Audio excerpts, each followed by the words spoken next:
n'ụbọchị taa n'oge awa nke eziokwu isiokwu anyị ji wee bịa bụ why man was created. Ọchị gị na-akọntrol ndị aja na the gnomes, the elves, ike ndị nọ na-eme ka ihe akụrụ akụ na-eto, ndị bi n'ọjị, ndị bi na ngwu, ndị bi na all the secretaries. Ọchị gị na-akọntrol ya. Ọchị gị na-akọntrol principalities and powers. Ọchị gị na-akọntrol ndị ichie. Ọchị gị na-akọntrol ndị egede na ndị mbụ, ndị anịkanta na ndị na-eji ọrụ na-eji igbe. Ọchị gị nwere ebe o medebere. Apart from Ikechukwu ga-enye ọda ka ngozi ruo gị aka, chi gị akọnetizie ya o ruo gị aka. Ọchị gị iwu the alpha and omega. Chi gị is only the being na-eche gị na pass information ka o ruo gị aka, the middle person. Mana ọ bụrụ chi gị the adụrọ infinite. Chi gị abụrụ onye abụrụ mbido na njedebe. Chi gị abụ ike niile so n'ike chi gị. Ihe nna-achị kọwara gị bụ gị nwawe onye na-ebelivu n'ọsọ chi gị na ọchị gị bụ ihe niile. Yes, chi gị dị mkpa. Ihe chi gị ji dị mkpa bụ na onwe decision etekiri na mmụọ, ngozi Chukwu dị, ọchị gị ga-akọneti wee dọta oke gị na mmụọ. Ntị ọ dị. Chi gị nọ ka decoder as we speak now. Eziokwu TV signal is on the air all over you are because it's a satellite channel. Ihe chi gị that ike anwa satellite channel a bụ nọka Ikechukwu adị afọ ya anya. Ihe chi gị n'ọdụ ka ya bụ chi gị n'ọdụ ka television na decoder. Ịchọzie ka ị watch Eziokwu TV, go and get strong decoder, get television, get your installer ga atapụ that ike vibration ahụ, ike signal ahụ dị n'ikuku adị afọ anya, dọtụzie na be gị ọ na-eplezi na television. Ọrụ aka chi gị na-alụ. Chi gị bụ total blessing n'ụwa mmụọ, wepụta ya n'ụwa mmadụ, oke ga-eluo gị aka. Ka mmakwala gị atọ maka ndị ga-asị gị make a point. I'm making a point. Go to Daniel chapter 10 verse 13 and I quote, ọ sị na Daniel na-ekpe ekpere, mmụọ na-edu Daniel, his personal guide bụ Chie, wee je ka onye weta okie na mmụọ. O wee pụta the another entity a na-akpọ Persia, the prince of Persia. Dịka nsi gwaba na my previous lecture na Chukwu okike kechara ụwa wee kee agbụrụ ọbụla n'obodo ọbụla, taụn ọbụla nwere gaịdị na agaịdị ya. Yes, obodo ọbụla nwere onye agbata na ndị Katọlik bịa mee Virgin Maria si na Queen of Nigeria, nwee St. Patrick ka ọ bụrụ patron saint Nigeria according to Catholic liturgy. Ihe nna-achị kọwara gị bụ na Daniel kpesịara ekpere gaide na Nigeria, gaide ya wee je ka onye weta ngozi ya n'ụwa mmụọ ka o ruo Daniel aka. Mana Prince of Persia, mmụọ dị in charge na Persia, wee hijack ya. Yes, wee hijack ya, wee si ya na ihe anyị na-ayọ ameru Daniel aka maka ihe nke abụọ bụ nke. That particular Daniel guide was held hostage for 21 days. Each year for 21 days, he couldn't make a move until they cried. And when we reinforcement, see from above, even in the world of gross material, your ADC is there to give signal. All about walking, talking, and other gadgets. So that no gauge will make call whenever no sensory. Now Mr. High Profile on a guide, no in trouble for enforcement. That enforcement rebel Sabia. I want to grant a dear no one man when I'm up to hear no one more. To a coast wedding. So Molus Origin no dia. Chi Onyowa guide Daniel has been held whole age. So what do you hold me with? Ganyene water after 21 days. Chukwu okepụrụ ime ihe niile. we send there another higher angel known as Archangel Michael. Let him do just ya. Or we be liberate ya from the shackles and bondage of that prince of Persia. Onye gwara ni ike adoro, onye sigukwu. Ihe na-ekwu bụ na na-enwere ebe chi gị ga-ebugido ọ bụrụ na o nwere support from higher entities ike agwụchi gị. Quote me no mkwu. Mmadụ na-enwe chi nwee other forces ya na chi na-alụkọ na-erikọ. O nwere other forces ka chi gị. In spiritual realm, enwere hierarchy, enwere realms and kingdoms. And they will hire beings, they take care of those things. A more than the chair as a body carry the chigi. Emaro no will even that Igbo spirituality, the higher vibration carry the chigi. Oh, when you chigi can plead, Kemeri has say nah, you can never walk. Chigi has to lobby with a mumu. Do we have about personal relations with one does so that he help na book na more react. Onya ka ije make anyị na chi anyị na mma. Gị na chi gị na mma. Chigi will be able to lobby other entities, other spirits because na ihe nwa m chọrọ. You have to plead. Chi ya personal guide chi onye ụwa ga abụrụ the alpha and omega. Ọ bụrụ nya wosu ike niile. You only being the person communicating to you nearest to you. So stop believing na Chikukwu anọrọ ọrụ. Chikukwu nọchasị ọrụ ọfụma. Ihe ọ na-eme bụ na n'okesigo ụwa etu a Mr. President nọ na Aso Rock. Mana enwere ndị gọvanọ, enwere minista, enwere kọmishọna, enwere local government chairman, enwere ndị army, enwere ndị police, enwere ndị ọbụla dị iche iche. Ndị a niile enwere judiciary, ndị a niile na-arụ ọrụ n'ike president. Onye ọbụla ime ihe ị ga-eme na Nigeria and police emeghị arrest kpụje ọkọtụ tụọ nga ije nga ọ n'ike Mr. President. So gịnị ka m na-ekwu maka ya? Ọ n'ike Chukwu ka ike niile ji abịa. So whether ị nweta blessing ọbụla bụ n'ike Chukwu. Ọ n'ike Chukwu ka ị ga-enweta blessing ọbụla. So blessing ọbụla bịara gị, stop thinking no chi gị wetara gị ya alone. Chi gị cannot do without ike ke Chukwu. Ọ ihe Chukwu mere approve. Bụ ihe chi gị wụtara. Ihe chi gị mere approve. Ihe chi ukwu nke ukwu mere approve ka chi gị wụtara gị oke ruo gị aka. Ọ bụrụ na chi nke ukwu emere approve, it cannot come. Ọ bụrụ na o nwere ihe email ọ dị mgbe nọ na ya chi gị wee bịa na-eme appeal na mmụọ n'ike Chukwu na-ayọ Chukwu okike na nwa nwoke a nwa nwaanyị nọkwara na nsogbu n'odi dịrị enyemaka. Chukwu okike nwere ike bezie mee ka mụnwa ka m feel empathy for you, mee ka m nwee ike wee nyere gị aka. Ihe ọ ga-emezi bụ ọ bịazie nye ọda connect ya mụnwa ka mụnwa wee nwee ike ịbịa mee ihe ahụ ị chọrọ. Ọ bụrụ chi gị mewuru ya maka na enwere ọtụtụ ihe enye mana ọ bụrụ chi gị mewuru ya.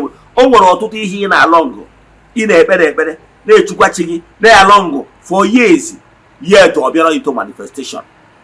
So chi gị apụrụ ime ihe niile mana Chukwu okike pụrụ ime ihe niile pụrụ ime ihe niile. So o nwere ihe ahụ ị na-ayọ chi gị whatever you long because whatever you long you wish start from imagination. Ọ bịazie to the word of reality ọ bụrụ na o mee na-eme. So chi gị nwere ike ị na-alọngụ ihe niile n'obi gị ọ masị chi gị ka ihe aruo gị aka ị na-alọngụ fogoru ekpara ọma abịara mmezu maka na ike ka ike asidebere ya. Ike ka ike mee ya approve in the spiritual realm. Oke gị mere approve. Chi gị abụrụ nya ga-eme approve ihe niile. Ihe chi gị nọ bụ kere oke nna m kere oke onye nke m egosi ya na oke nwa be gị ọchị na oke gị mee ogiri aka maka na ị nwere chi as representative.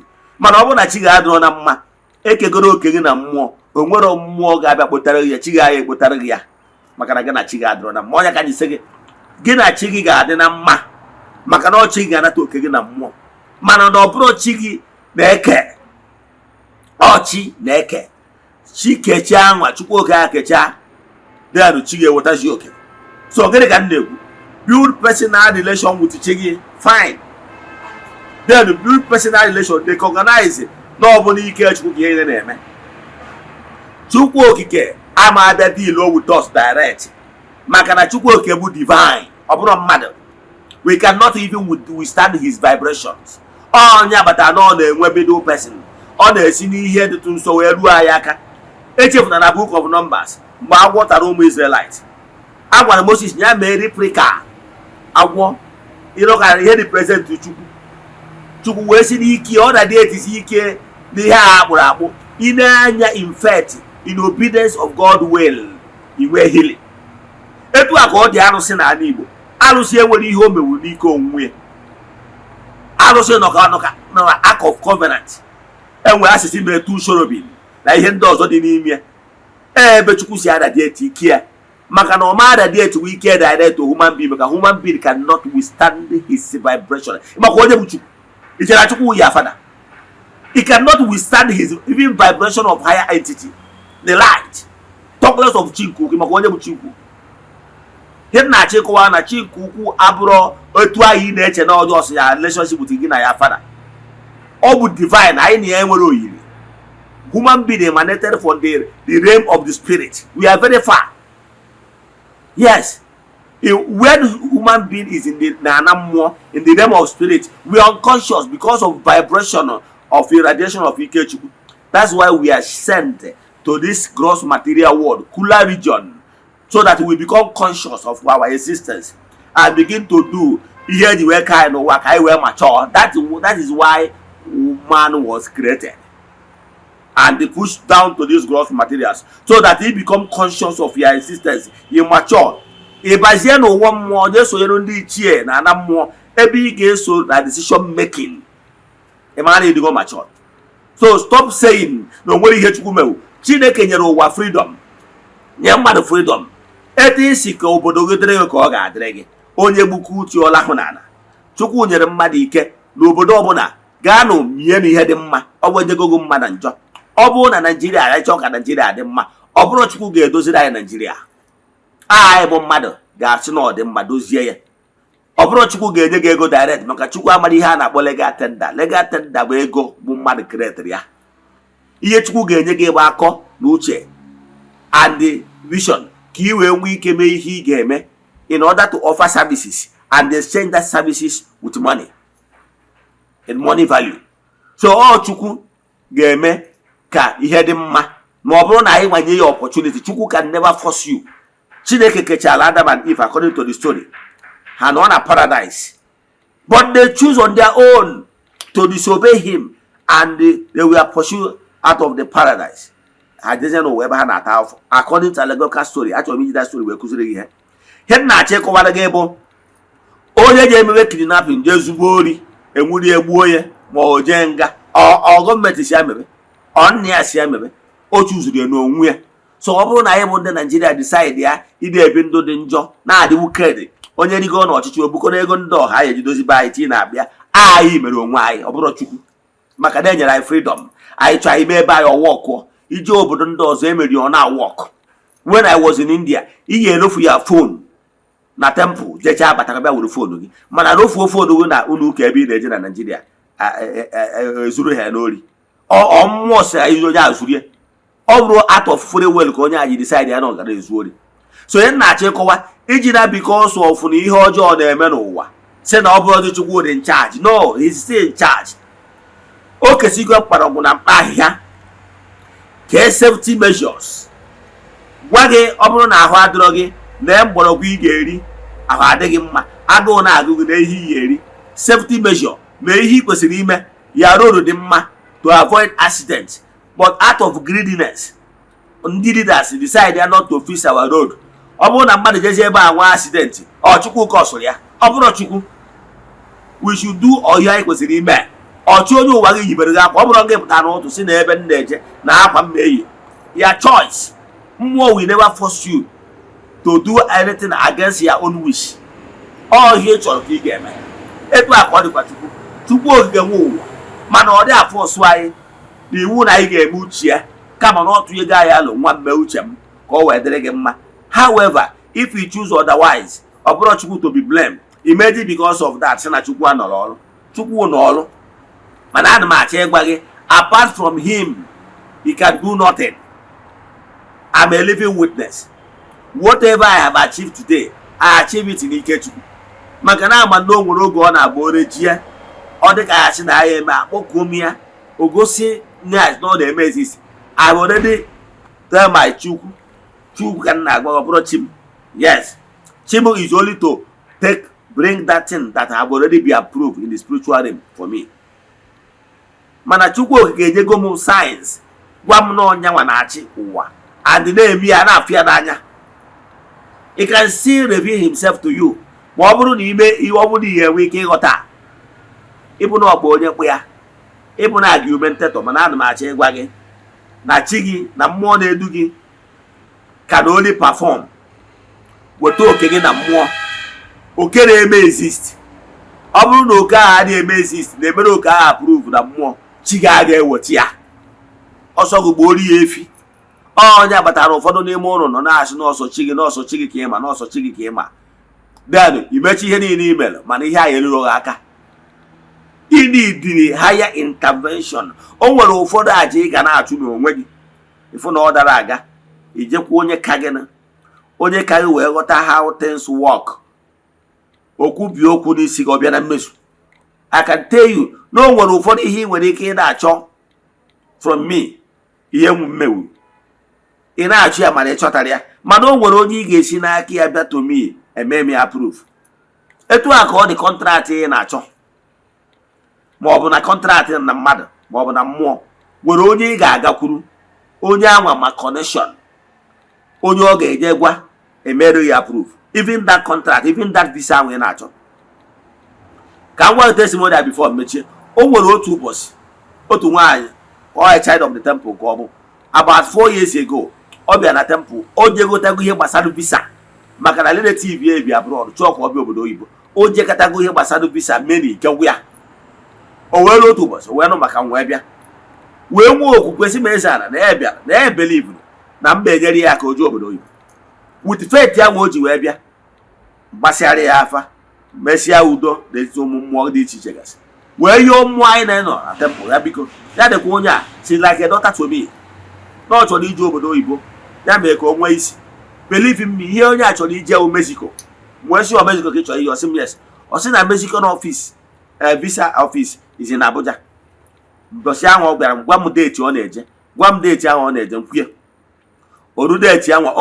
O nwere powder nyere, fefe powder nyere nsi na mmụọ wee weta wee nye si ya ụtụtụ ahụ ị ga-eje embassy ikwuchi okwu, chee ihu na east, kpọkuo mmụọ nọ n'Ugochukwu na temple, fopụta powder. O mere ya, o wee ruo na that embassy the same morning ahụ o ruru na embassy ka e nyere ya appointment, si ya chigata by 4 p.m. the same day ka o were visa. Adetu a ka esi wee nye Mexican visa. O wee ruo Mexico. From Mexico, mgbe o rutara Mexico, o wee si Eze-Ana na ya chọrọ move to US. No, US bụ original plan ya. To call the whole story short, as we speak now, ya bụ onye nna agwa gị anọgo na US, nwee work permit, is one of the child of the temple. Yes, he's child of the temple. In fact, ekwubu m ihe ekwu mgbe anyị riri ji na September. Yes, mgbe anyị riri ji na September, as a child of the temple, she sent 1.5 million naira iji wee fụ na emere nya bụ saraka. Nchọn o si ndịrị ego si wee mee ka ndị mmadụ rie ma ṅụọ ma nwa aṅụrị. Onye a na-agwa gị is like my daughter 4 years ago ka ọ bịa na temple, mana ọ nọgo US na over 2 years. O nwere work permit na-alụ ọrụ. Gịnị ka m na-ekwu maka ya? Ihe m na-achọ ịkọwara gị bụ o nwere ọnọdụ ị ga-anọ na ya. You need the higher intercession from higher entity or higher person, nwee more connection karịa gị. Echefu na story nkọrọ maka Eli na Ana di ya. Eli bụ priest, nwunye priest, mana ha na-achọ nwa. Tii na ha eruo wee meetie Eli wee kwubi okwu, Ana wee tụrụ ime wee mụọ onye a na-akpọ Samuel. So o nwere higher entity ma ọ bụ somebody with higher vibration ga-enwe ike wee impress a higher power, o wee nwee ike mee some certain things approve for that 3 erughị aka bịaghachi. Let us pray. Ekwem na Chineke. Ekwere m na ọ dị ihe siri m ike nke Chineke na-apụghị izi m ụzọ m ga-esi lụwuo ya, n'ihi na ọ mazuru ihe niile. Obi m siri ike na Chineke emeworo m ya. Ya gazie.